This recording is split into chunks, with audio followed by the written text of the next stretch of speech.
Welcome to Teach the People. I am your host, Areshia McFarland. This week we have award-winning journalist, anchor, and correspondent, Mr. Randall Pinkston of Al Jazeera America and CBS News. Randall and I are going to dig deep and talk all about fake news and the White House. So you pull out your pen and paper and get ready to take some notes as you look, listen, and learn to Randall Pinkston on Teach the People. Hi, Randall. Hi. Thank you so much for joining us tonight. I really appreciate you taking out the time to sit down and talk to us. Tell me how you've been. How's life going for you in New Jersey, right? Yep. Right here. And well,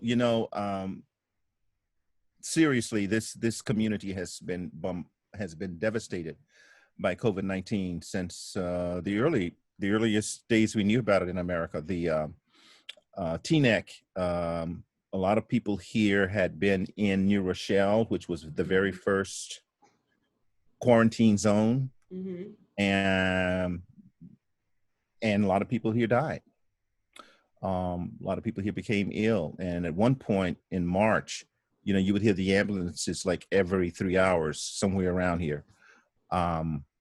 So yeah. And my sympathies for all of those people. I don't know names. I just know that they're residents of this town. For me and my family, we're fine. And some of my relatives found out that they had COVID after the fact. They didn't know it at the time, but everybody recovered. And I just got my COVID test last week, and I don't have it. Oh, you've done it? Yeah, I've got one. Well, they say the test is only good for 2 days. I mean, I was going to say. Yeah, so I'm here in Jersey as well, and let's just jump right into it. There's a lot in the news right now about to test, to not to test, to mask, to not mask. You're. No, wait. Hope to say. There's no question about masking. I'm sorry, I got to stop you right there. Where am I? I got masks. Oh, you have one. I thought you were going to say. I got a lot of masks. You're not going to do it. I got a lot of masks, and people should wear. What's the harm in wearing a mask to protect other people? I don't understand that. Well, I asked someone, and what they explained to me is they feel like it's an invasion of their personal liberties. They're fine to wear the mask because they want to, but not because they are being demanded to, because they believe that it opens a door and a gateway for other things to be mandated on us as Americans. And if we are a free society, they don't understand why they should be mandated to wear a mask. Well, here's my comeback to that argument. Do you think you should be able to drive without a driver's license? Do you think you should be able to drive without car insurance? I mean, it's a question of liberty. If you have the ability to operate a vehicle, why can't you just get in and go? Because it has to be shown that you are not going to be a threat to others. Right. That's what it's all about. We are in a community. And that means that we have not only responsibility for our own freedom, but also for the welfare of others. That's how this country works. That's how it's supposed to work. That's how any society works. And if you're just out there for yourself and you don't really care what's happening to other folks, then yeah, don't wear your mask. But it's more about being concerned about the welfare of others as well as your own individual liberties. And that's why you have to have insurance. When people say, oh, you're making us wear a mask. Yeah, well, you were making us have car insurance too. You can't, if you drive your car without liability insurance, you will get a ticket if you get stopped. Anyway. Well, I'm going to keep on with that, because what about the argument for people who will say, well, first it's a mask, but next it's going to be a vaccine, that they'll make you take a vaccine in order to go to school, in order to go to work, in order to go to the grocery store. You're going to have to prove that you've had the vaccine. Where are we going to draw the line between what's mandatory and what's voluntary, right? Like, where does personal choice come in? Now, with respect to vaccines, if you're going to homeschool your child, then fine, don't give your child a vaccine. But if your child is going to go to a building with other children who may or may not be infected with chickenpox, measles, mumps, rubella, I don't know, then you're going to want your child protected from those quote unquote infected children. But also you want to be able to protect those children from your child who may also have some infectious disease. that's my response to that. Again, it has to do with care and concern for others, not just your own individual liberties. And yeah, there are always factors to be weighed. Yeah, there are some people who believe that vaccines cause illnesses. I believe the science, Mm. and the majority of the scientists have concluded that vaccines do not trigger illnesses. Autism, for example, has been one of the allegations, and there's been no scientific finding, maybe anecdotal, but no scientific. Okay. When you think about how much of a role the media plays today in what people are coming to learn about COVID, and there's a huge argument of what's fake news, what's real news. How is the average person supposed to decipher between what is true, legitimate fact, and what is spin? Item number one, get your information from more than one source. Mm-hmm. If you only listen or watch or read one source of information, then you're doing yourself a disservice. And it may not have anything to do with that one source of information deliberately trying to mislead you or give you some misinformation. It may just be an honest mistake that they may not know. The writer, the reporter, the editor may not be aware of certain factors. But if you read and or watched other materials, you would get more information that would enable you to have an informed opinion. So my solution for the quote unquote fake news is to make sure you listen to a variety of sources, especially if it's a source that you don't like. That's kind of hard to do, but that's really what you need to do.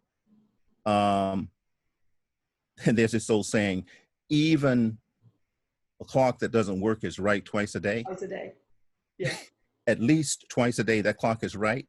So you may not agree with anything that source of information has to say, but sometimes you'll get something out of it. And sometimes you'll also discover that there's not as much disagreement or divergence, if you will. Mm-hmm. But people who watch or listen to the same thing all the time are subject to, I'm not saying that this actually happens, but they are subject to becoming victims of propaganda. Mm-hmm. Mm-hmm. Right? Yep. And you hear the same thing over and over and over, even if you know it isn't true. At some point, I don't know what the mind does, but we've seen societies who have fallen prey to propaganda. We've seen this society do that. Mm-hmm. Throughout our history, there have been these false narratives about Black people, about Native Americans, about LGBTQ. You pick your person or group you don't like, and there's a false narrative about them. Mm-hmm. So anyway, I just think that we need to listen to as many sides of an issue as we possibly can, especially the sides that with which we do not agree. I would agree with that. I always make it a point. So I go back and forth between the major news stations. I'll do it back and forth between Fox and CNN just to see, mm-hmm. and then I come to my own conclusions that, I always say that, they say there's your story, my story, and in the middle somewhere is the truth. So I research it that way. Oh, and I would also urge people, especially since we have so many possibilities of information gathering these days, BBC. Oh yeah. Don't hate me. Al Jazeera English. If you can find the English version, RAI, or the Italian, or TV5 France. I mean, there's just all kind of sources, and then publications from around the world. And you will find often I see things about the U.S. in foreign publications first before they get here. I'm not saying it's a deliberate kind of what's the word, censorship on anybody's part. Just maybe Americans are interested in one particular thing and the foreign outlet is looking at something else. But the world is at our fingertips now. There's no excuse for just going to the same place all the time for your information. So give me again, what are the go-tos for people to see? So you said the BBC, Al Jazeera, English. Where else can we look? Italian, English versions of Italian television, CBC, Canadian Broadcasting Company, TV5, TV5, which is French TV, or Agence France Presse. Okay. AFP. Then there is I can't think of the German source, and there's also RT, Russian television. Oh, I thought you meant retweet. Well, RT means that too, but there is Russian television, and I'm not recommending that you use it as your primary source, but I mean, you'll just hear something that may or may not informed or disinformed beliefs. Bottom line, get your information from more than one source. That's all I'm really saying, and also look at sources outside the U.S. Okay. Yeah.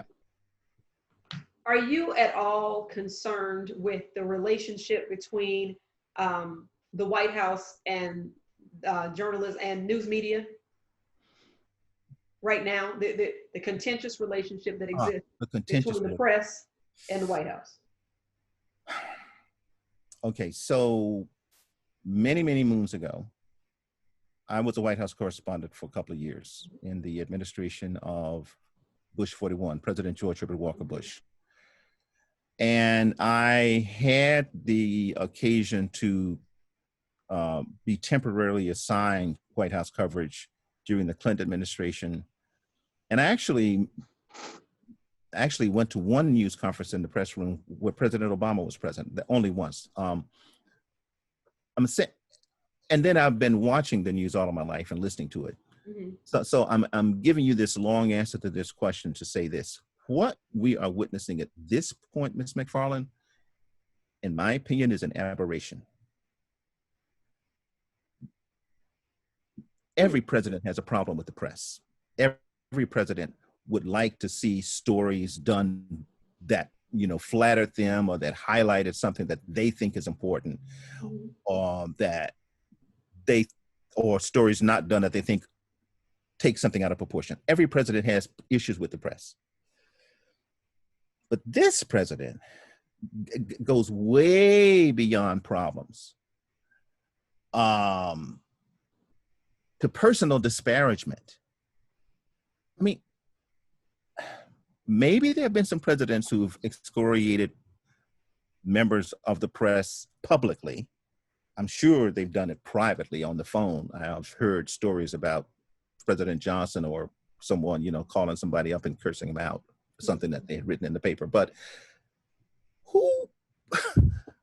what president stands up in a public forum and directly attacks a journalist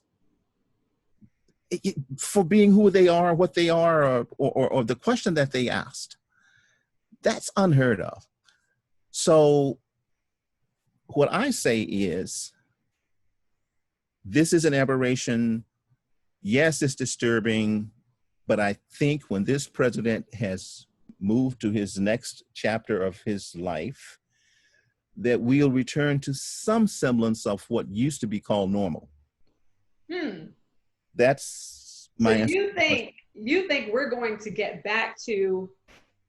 You don't think that every president is now going to take advantage going forward? I mean, this president has opened up a lot of doors for a lot of, I don't want to call it recklessness, but he's taken a lot of liberties, right? And opened a lot of doors that other previous presidents had not done. It's even the constant tweeting all the time. Yeah. I think that social media will now become a tool of future presidents. In fact, it has been a tool from the time that President Obama ran for office. And here's something that, as quiet as it's kept, and those of us who like President Obama don't really talk about this a lot, but President Obama was not exactly the best friend of the media, okay? I mean, President Obama didn't really have,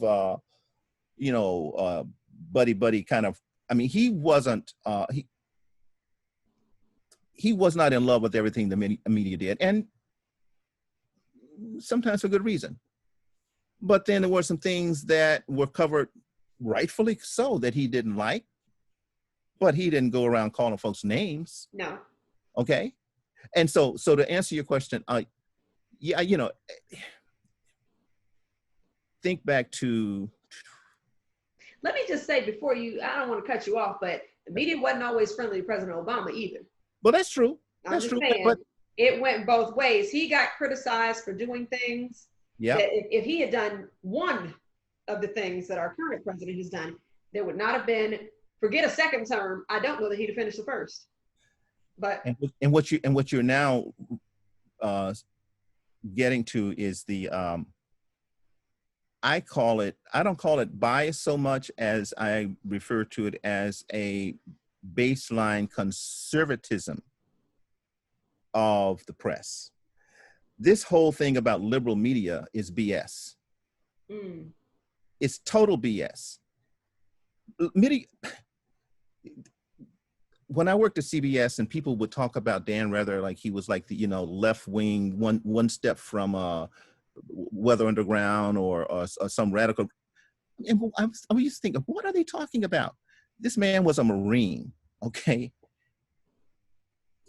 He raised questions about the war against Iraq in 2003, but he wasn't up on the stump saying we shouldn't go, like when Cronkite went to Vietnam and, you know, did his reporting on the ground and came back and said America's losing the war, and President Johnson said we've lost America because Cronkite has pronounced this, you know, we've been covering it up, you know, falsely reporting casualty reports and the progress we're making, and, you know, and anyway, Rather wasn't Cronkite with respect to the war in Iraq. Neither was Peter Jennings, neither was Tom Brokaw, neither were their main reporters. There was not a lot of pushback from most quote unquote mainstream media against the war in 2003 that President Bush launched, that we now know was not launched because of weapons of mass destruction, because there were none. There were none. And anybody who thought about it for a second would have realized that it wouldn't have made sense, because Daddy Bush had destroyed all of Saddam's Air Force, most of his heavy tanks.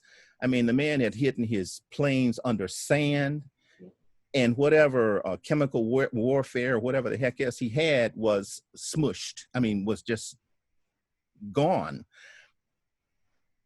Anyway, we were talking about. Right. So people like criticized President Bush, but not in a sense of being not from a liberal vantage point, right? You know, there were some questions raised, but not enough that were raised. So this thing about media being liberal, total malarkey. Does the controversial nature of the relationship with the press concern you, from controversial between the White House and the press? Does that concern you in such a way now that it affects so much of public opinion, and not just opinion, but actions? Here's what concerns me. And I really don't know the solution to this, because remember, I'm not a working journalist anymore. I'm a news consumer, as all of us are. And I don't really know the answer to this, but here's what concerns me. On a daily basis, statements are made by high-ranking public officials, sometimes the president, sometimes the attorney general, sometimes the Department of Homeland Security, that are not true, that are just factually false. Or there are questions that should be asked that are not raised. For example, a couple of months back, we learned that there was an indication that Russia was paying bounties to the Taliban to specifically target American and allied forces. Now, it's true that they didn't have that nailed down solid, But since when did you really have to nail something down solid if there was a possible threat against the U.S. military serving in a war zone on the part of someone whom the president calls somebody he believes? I mean, we've seen this president deny findings of his own intelligence chiefs, saying that he believed that Putin didn't interfere with the election. Because why? Because Putin said he didn't. Well, excuse me, Putin was a KGB spy agent. But nobody asked the president about that until about 2 or 3 days ago. I mean, for weeks, what was it, 60 days? So that concerns me, you know, that questions that should be raised aren't raised, that false statements that should be challenged are not consistently challenged, that too often members of the press don't abide by a practice, which is you ask the president an important question and the president doesn't answer it. Then the next reporter who gets a chance to ask the question doesn't go off on some tangent. You follow, you know, you're trying to get some information for the American people to make an informed decision. So that's what concerns me. Not so much the contentiousness between, because the contention, let's look at it now. Most of the contentiousness is generated by the White House. The press secretaries come out there and, you know, say stuff that is, maybe it's fiction. Yeah, you know, it might be, there's this thing about truthful and factual, you know, you can report a fact, but it may not be true. It's alternative. There are alternative facts. I mean, which are no facts, by the way. We also know those as lies. Thank you, Kellyanne. Anyway, yeah, but those are the things that concern me. That, and again, as I said, I don't really know how to deal with it because there's just so many falsehoods, so many misstatements, so many prevarications that get blasted all the time, and it's too much. It's really too much. Would you say, so a lot has obviously changed in news media since the time when you first began, and it used to be that you could count on journalists to give you the straightforward, unbiased reporting of the news. Now we've gotten to a place where journalists have a little more flexibility in that, and there's a little bit more opinion, a lot of editorial license being taken when they report the news. Do you, and one of the reasons I have you on the show is because I've always wondered how, as a journalist, you can keep your opinion out of the news, and how you're able to separate your truth or your feelings or your emotions about a situation and still be able to report on it in a non-biased way. Do you think that this new way that we take in news with these opinions folded into them, do you think that that's a benefit to the American people, or do you see it more as a hindrance? Okay, obviously, to the extent that that is done, it is a hindrance. However, I would like to posit this, that there is a difference between reporting and opinion. Good reporters still report. They report what they learned, what they see. They may give some context, but for the most part, they report.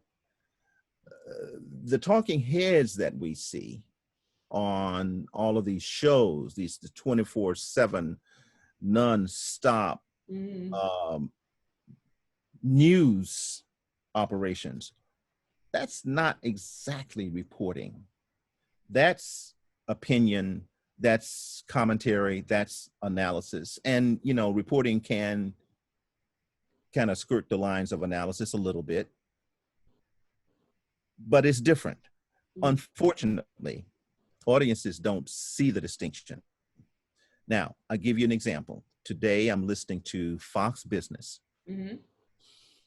And they were talking, the question for the reporter, for the Fox reporter was, what was the situation in Portland last night, which was the first night that the federal officers, the Trump's federal detachment kind of pull back, and the Oregon State Police were there to protect the building. The Fox reporter said that the protesters themselves prevented people from approaching the building, that there was no tear gas used, and that the conflict between the police and the people the tensions were much reduced because the Trump federal officers had been pulled back. And the reporter went on to say, some say that the federal officers were sent there by President Trump to steer things up, to increase the tensions. Now, I heard this on Fox.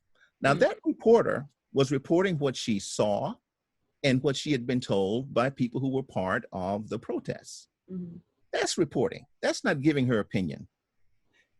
And I was like, now, there was another way to do that.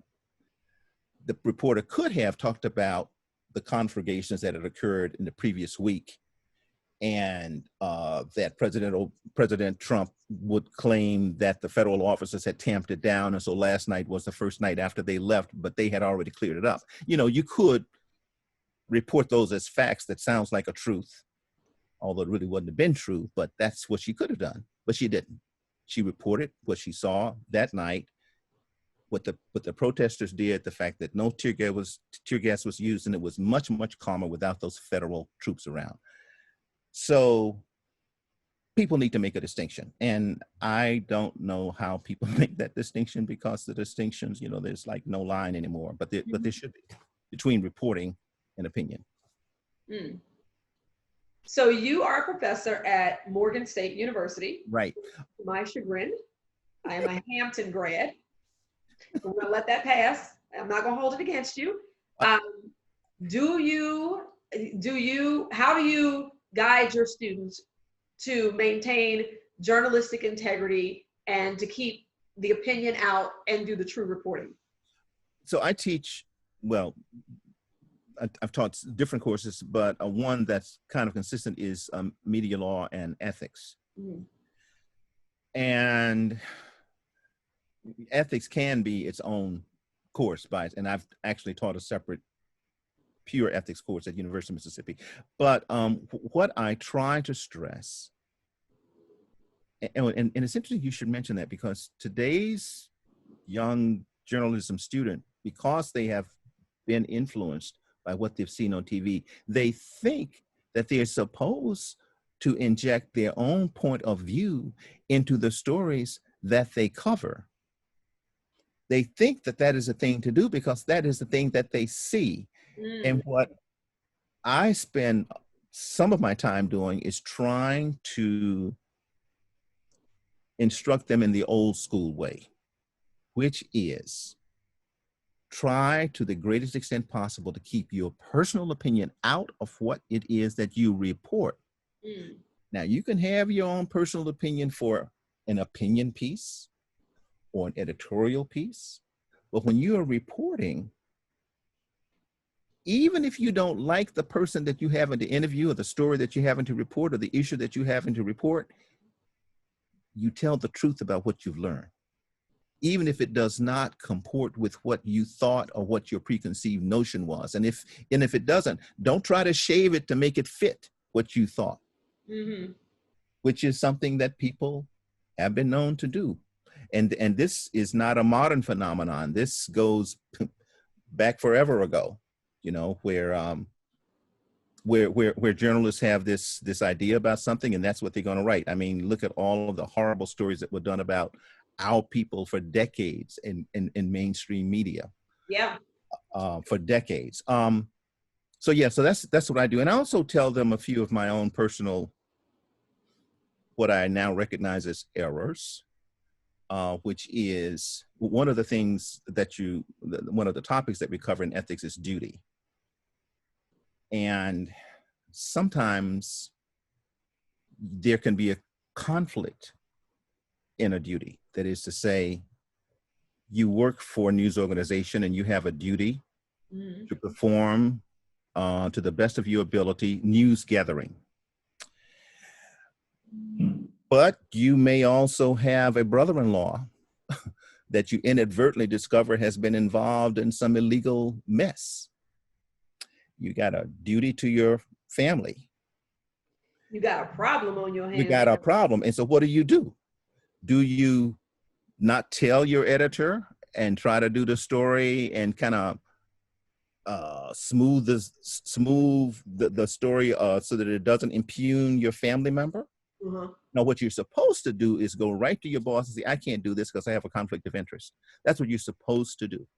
That's the ethical thing to do, because when your duties conflict in such a fashion, you've got to figure out which duty is the dominant duty. You know, there's. Now, hold on. Yeah. Can't you go to your brother-in-law and say, hey, listen, I got to report the story, and then go to your editor? You could, but the problem with that is that even if you just threw all kind of shades on your brother-in-law when you did the story, readers would always wonder, well, what ain't he telling or she telling? You know, because this is a brother-in-law. This is a, you know, so you would have the possibility of people making assumptions about your reporting just because they know the relationship. And you would have to reveal the relationship, by the way, in the story. But that's kind of that's one of the things that we talk about. The other one, though, that was something that I did that I shouldn't have done, with the benefit of hindsight and age and wisdom. We were covering a story about a plane crash that had happened in over Lockerbie, Scotland. And people were coming to JFK thinking that they were going to, you know, greet their loved ones who were coming back. And they didn't find out until they got to JFK that the plane had gone down and that there were no survivors. So when we get there, there's first people looking at the board and then finding out that the plane had crashed. And then there's these cries, there's these screams, there's this just sadness and grief and chaos. And then there was this lady who fell out on the floor, writhing in pain because her one of the groups of passengers on the plane had been students at Syracuse University on the basketball team. So there was a group of them had gone over, and I don't know, I don't really remember why they were in Europe, but they were from Syracuse. And I told my photographer, let's not take that picture. And he said, well, you don't have to use it in your story. I said, I know. I said, but you know and I know that even if I don't put it in my story, somebody's going to use it. Yeah. And I'm thinking about this poor lady and her family. Yeah. Looking at that. Now, everybody else, all the other journalists, click, click, click, click, you know, zooming in on it, pulling, you know, wide shot and all of that. And he said, well, what are we going to tell the news director when the news director sees everybody else has this picture and we don't have it? So I said, and this was like horrible. I said, well, we'll just tell him we were somewhere else. Actually, we were right next door. Actually, we saw the lady probably before most people saw it. But he said, okay. So that was our little deal. Well, thankfully, thank God, the news director did not ask us, why do you have that picture? Because we had enough pain and sound bites and just the story itself. And the only time actually a TV reporter called all of us who covered that story that night, because I guess the media critic saw something in all of our faces because he watched everybody's report, Channel 5, Channel 7, Channel 4, Channel 2. This was when I was at WCBS TV, the flagship of CBS. And he asked all of us, like, what were we going through as we were covering the story? And I remember telling him that my mom, my grandaunt mom, who raised me, had passed on a few years earlier. And she had been ill for a long time. And, you know, we kind of expected that, but still it was a sad thing that she had left us. Contrast that with somebody who is 19, 20 years old, and you're thinking you're going to meet them at the airport and they're never coming home. I mean, I just kept thinking about how horrific I would have felt as a parent. That's what was going through my mind as I was doing that story, you know, and other reporters had similar kinds of reactions. And so our news director never asked us. Now, I made the wrong decision. We should have taken that picture. Why? Because it wasn't iconic. Yeah. Duty to journalism says take the picture. Duty to journalism says take the picture and leave it to your editor to decide whether they're going to use it or not and how they're going to use it. Even if I had chosen or fought against using it in my story, although I fear if I fed that piece in, the producer would have immediately grabbed it because it was so riveting. And it was on the front page of the New York Post, the Daily News. Everybody used that picture. 20 odd years later, maybe 20 years later, maybe, I'm now in the network. I've left local. I'm in the network. I'm at a communications conference at the University of North Carolina. And the discussion was about trauma, covering traumatic events and the impact that they have on the people that you're covering as well as on the journalists. Mm-hmm. And by now I had covered violence in Haiti. I think I'd done the war. Yeah, the first Gulf War. We hadn't gotten to the second Gulf War yet. But I used as my example that story. And I told the people, you know, the members of the audience, why I made that decision and why I thought it was wrong, and with the benefit of hindsight. And one of the journalists who had come down from Buffalo, I think she was working at a newspaper in Buffalo, said, I think it was Buffalo, she said, I just want to direct this to Mr. Pinkston. The lady who fell out on the floor was the mother of my best friend. And I was at Syracuse in Newhouse School of Journalism, Newhouse School of Communications, majoring in journalism. And when I saw all of those other TV stations and newspapers, every time I saw that image, I knew that it was like just a dagger in the heart of that mom and her entire family. And I almost thought about not majoring in journalism because I didn't want to be associated with a profession that would use the pain of someone else to grab viewers, to grab readers. She said, but then I thought, no, I'm going to stick with it because if the day ever comes when I have to make that kind of decision, I would hope that I would make the right decision. And she said, I'm pleased to know that there was at least one person there that night who made the decision that I would hope that I would have made. Now, that doesn't expiate me from my failure to carry out my duty for my boss, but that certainly impacted my heart to this day. Yeah. That's very interesting that you bring that up. And you know, we oftentimes think about the people in the story, but you very rarely take consideration to the trauma of the person telling the story, the person who had to retell it, witness it, document it, and do so with a relatively straight face. You know, we've obviously seen really emotional moments on television before from news anchors. Have you ever had a story that was just too tough to cover? One that you just can't let go of?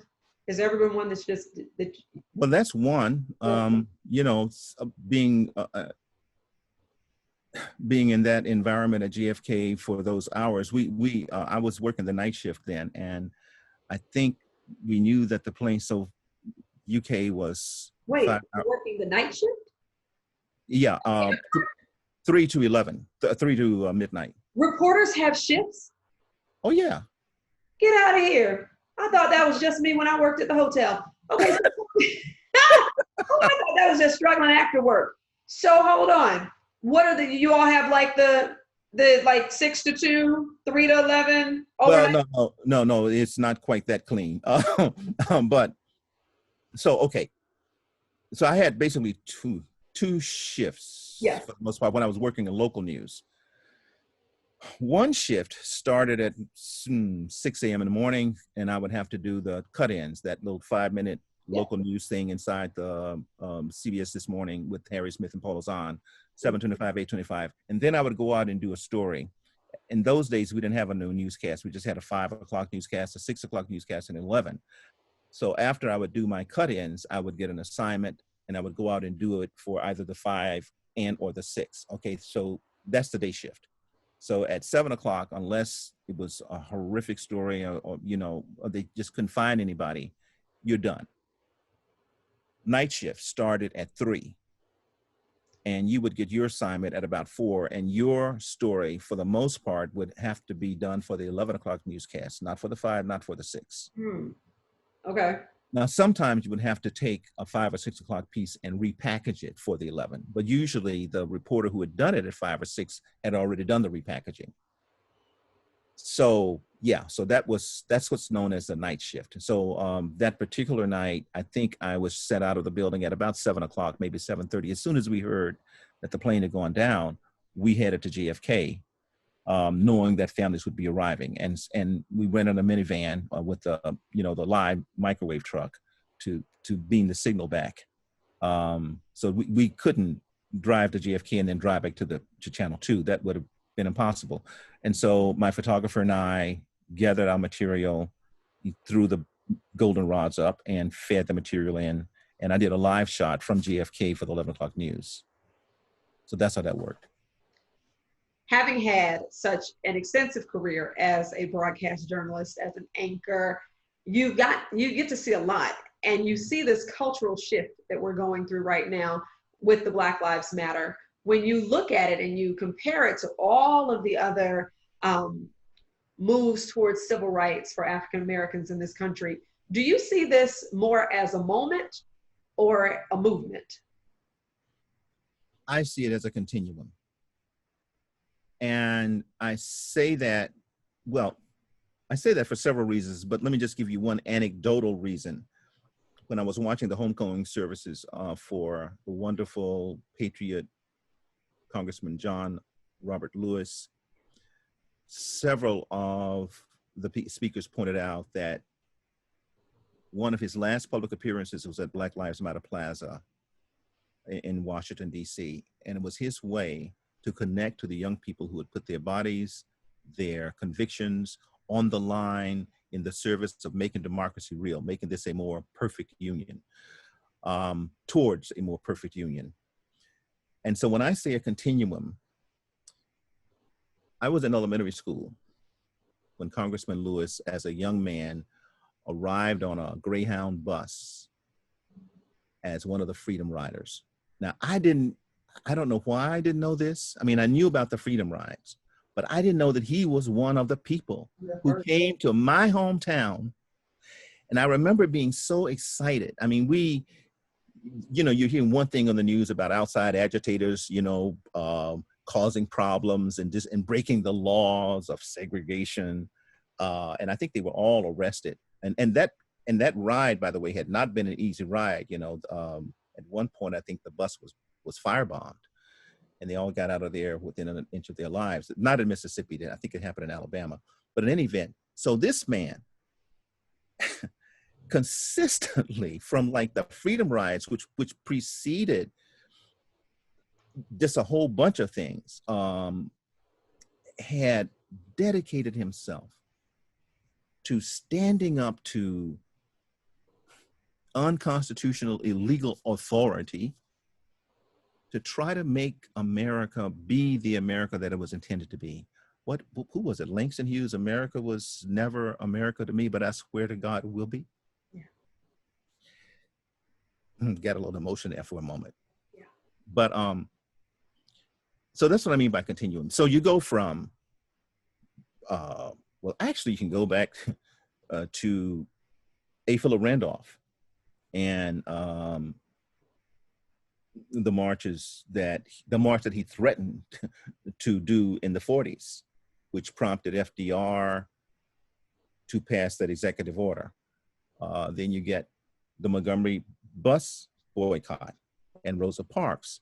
And then you get the Freedom Rides, and you get the lunch counter sit-ins, and you get Reverend Lawson and Jim Bevels teaching people nonviolent techniques, and you move into the anti-war movement, and you get to the women's rights movement, and you get to the environmental movement. And so you see, and actually I hate to say it, but even the Tea Party movement was sort of a bizarro kind of takeoff on people standing up for what they think is right.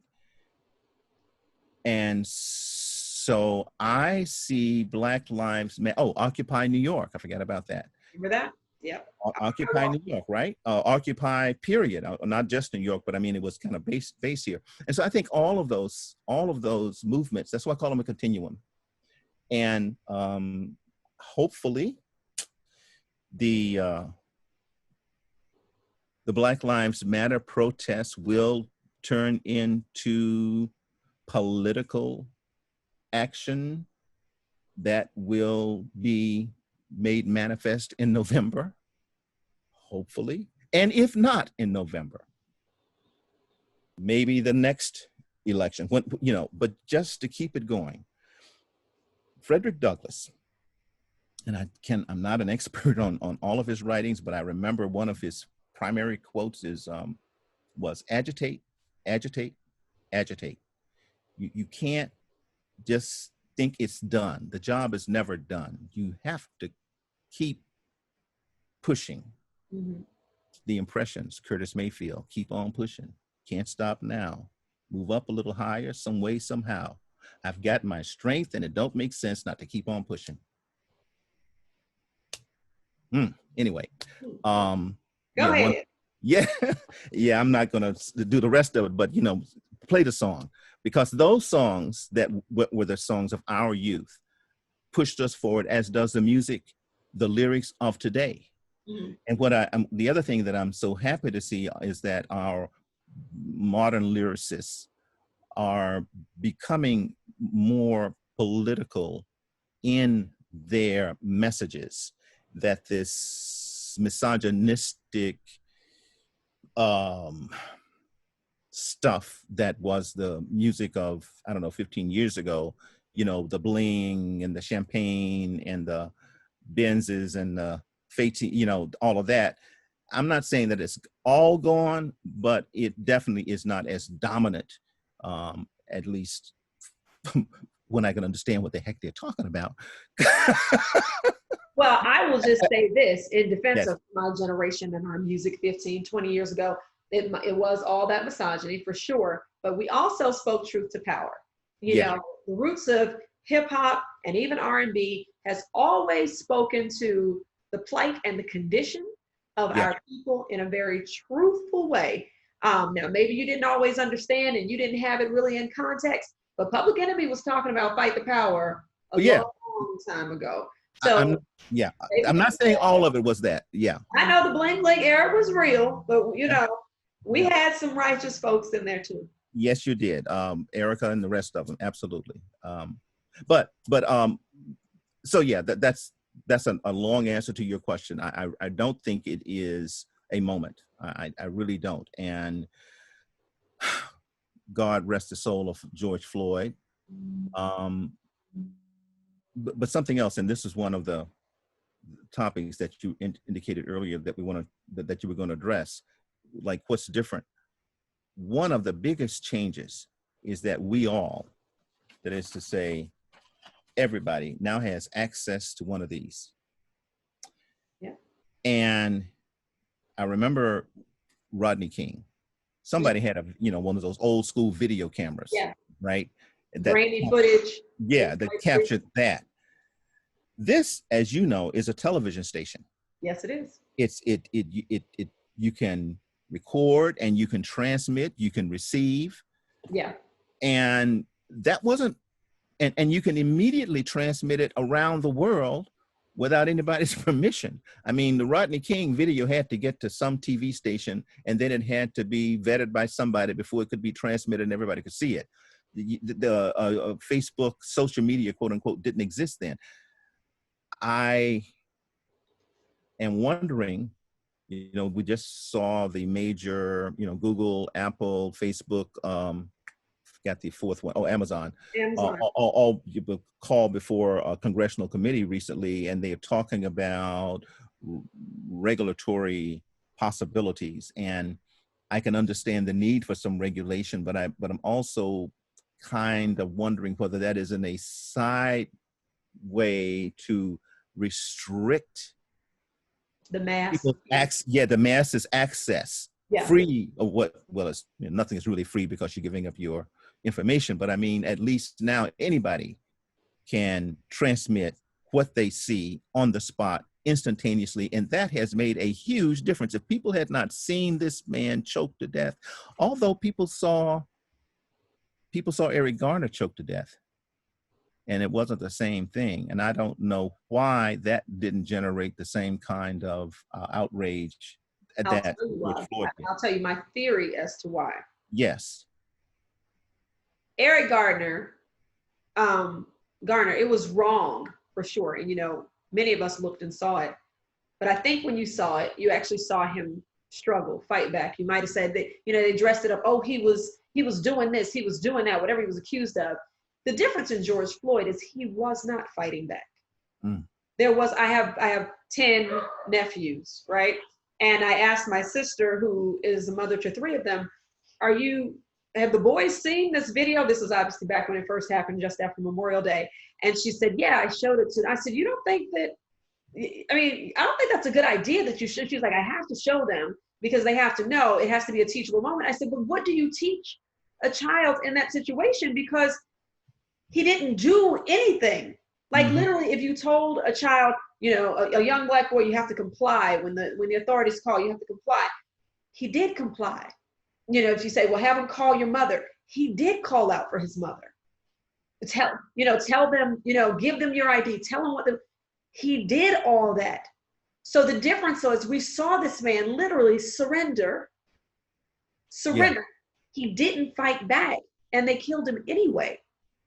That's the part that resonated with everybody, because you couldn't say, well, he fought back. Well, he ran.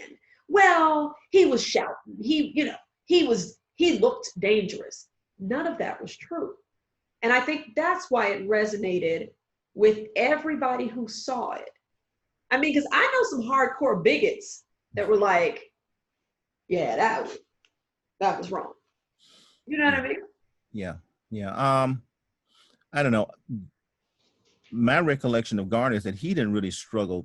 I mean, he was struggling to breathe. He was. He was on his stomach, and there were 2 cops standing on him and a 3rd one choking him. But they showed you the video that they had to tackle him down to the ground. Yeah. Because they made it look like there was this huge struggle. Yeah, he resisted. Yeah, I take that. That's just the only difference. So, but this brings up an interesting point. I want to ask you a question about something. One of the things that I actually think, and hear me out, one of the things I actually think Donald Trump has done well is he's pulled back the veil.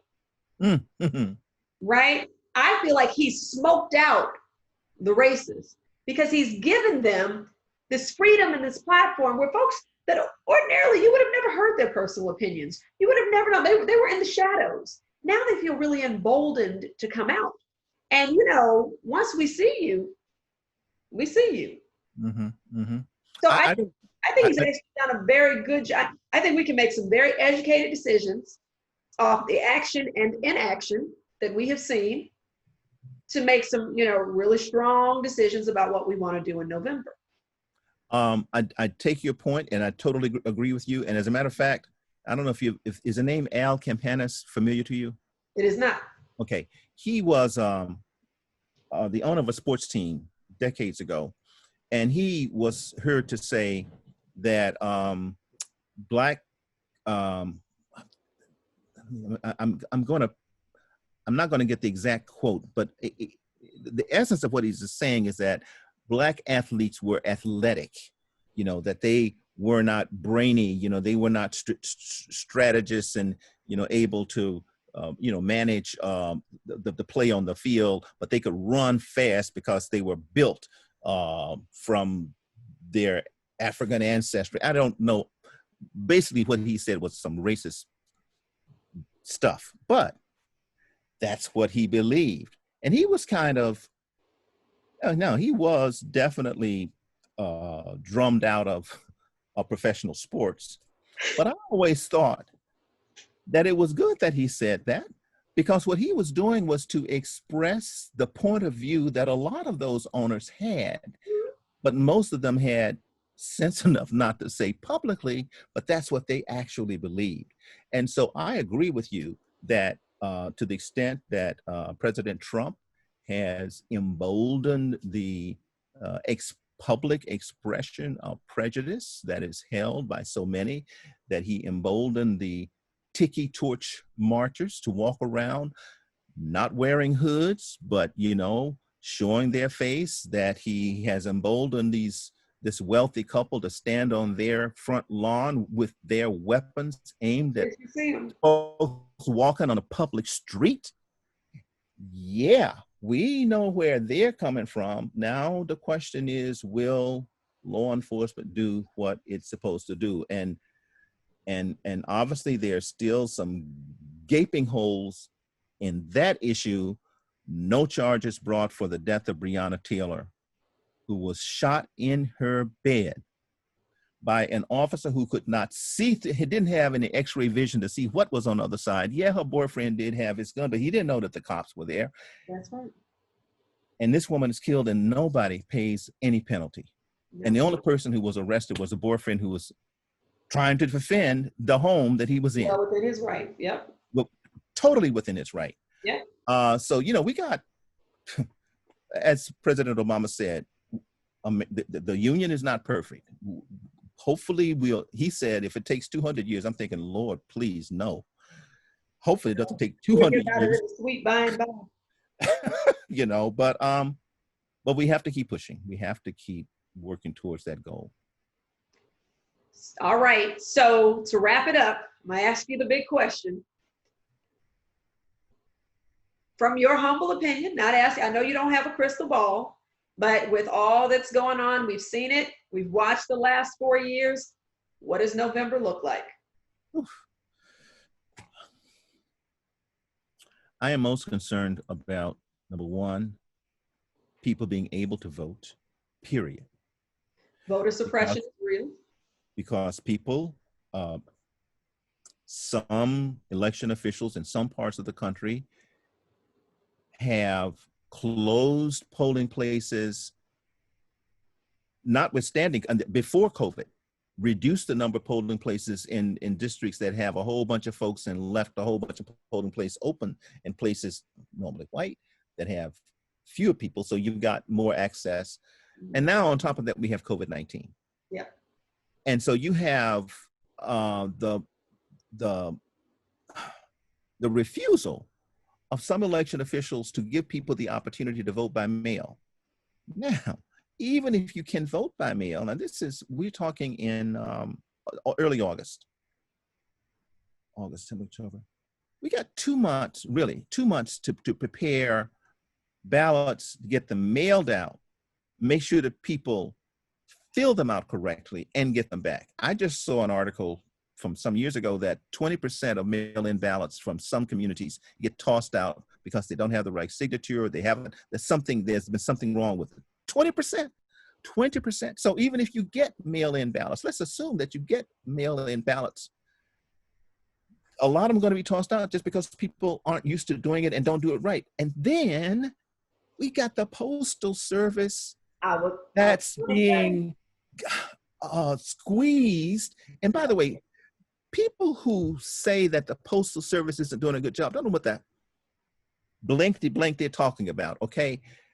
First of all, it's the only agency that is specified in the U.S. Constitution. So it's supposed to be there for all times unless you're going to change the Constitution. That's number one. Thing number two, the reason the Postal Service has financial issues is because Congress passed this messed up rule 20 odd years ago that they had to pay their pension benefits in advance. Nobody does that. You pay as you go.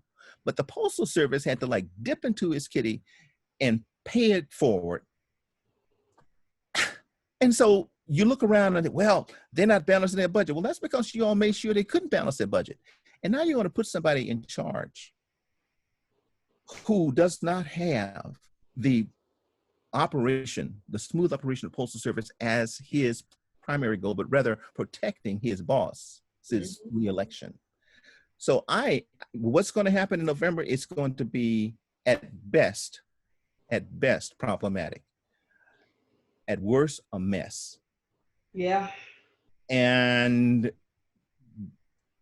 who's going to win? I don't know. I just know that this is not looking promising. which is why everybody needs to be as aware as possible. You know, I was just watching um, The Hurt You Give. Have you seen that movie? And you know, Hate it you was written give. by Hate You Give. Thank you. Yeah, Hate You Give. The book was written by another Jacksonian. Yeah. Um, the movie opens up with the dad sitting at the table, giving them the rules of how you deal if you're stopped by the cops. You Okay. know, make sure they can always see your hands. Keep your hands on the dashboard.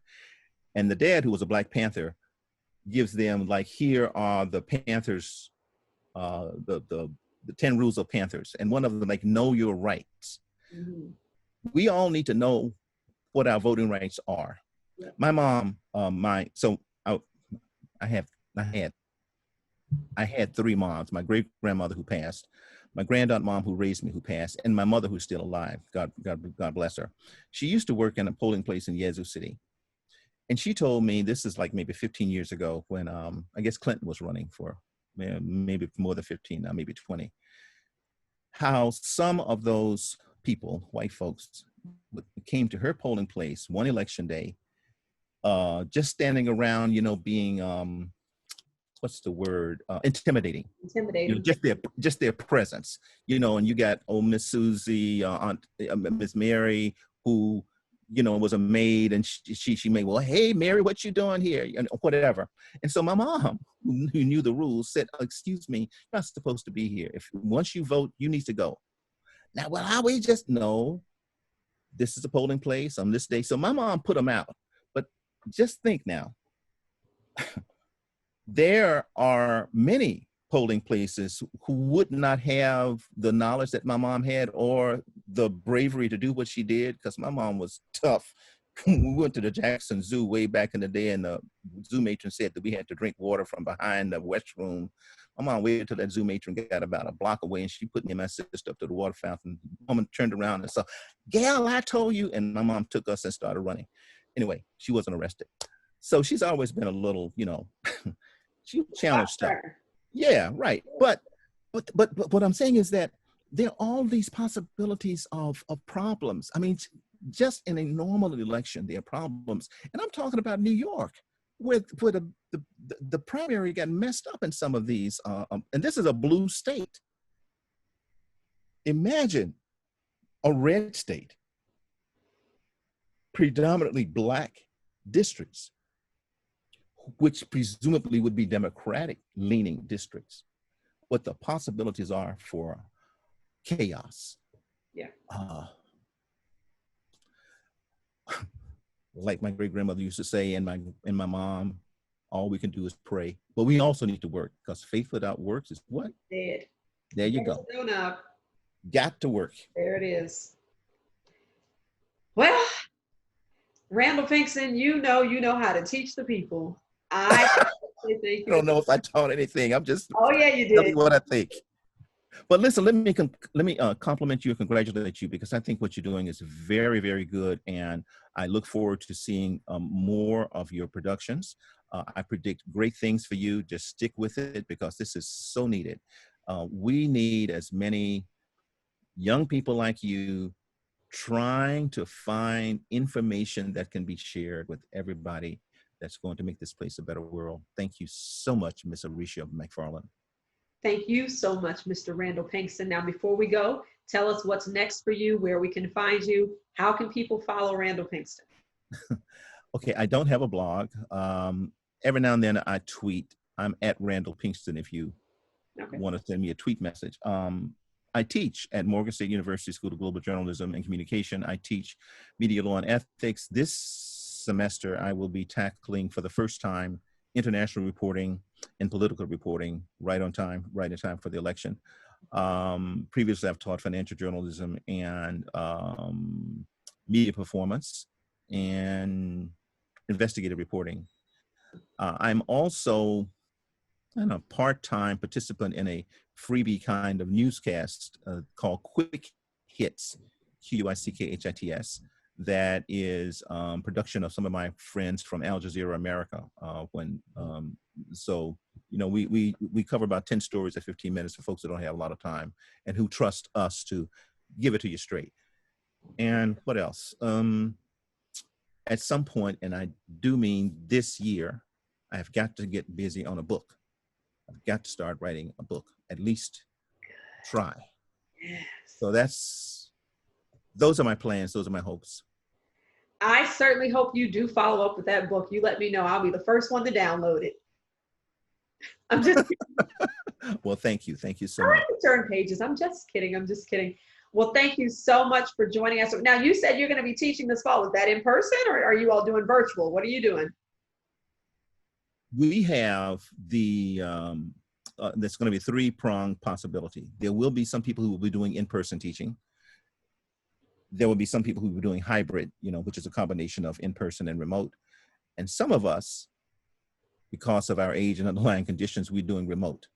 Okay. And because my courses do not require hands-on, technical kind of instruction, I can do it. Political reporting, international reporting, and media law and ethics. We did the last half of last semester like that, which was kind of a crash thing. So we've had a little bit of experience with Zoom and some other things that I can't remember right now. But I'm taking some courses this month to get ready for next month when school opens. Okay. All right. And whenever I have a problem, I say to my students, now y'all know I'm old. How does this thing work?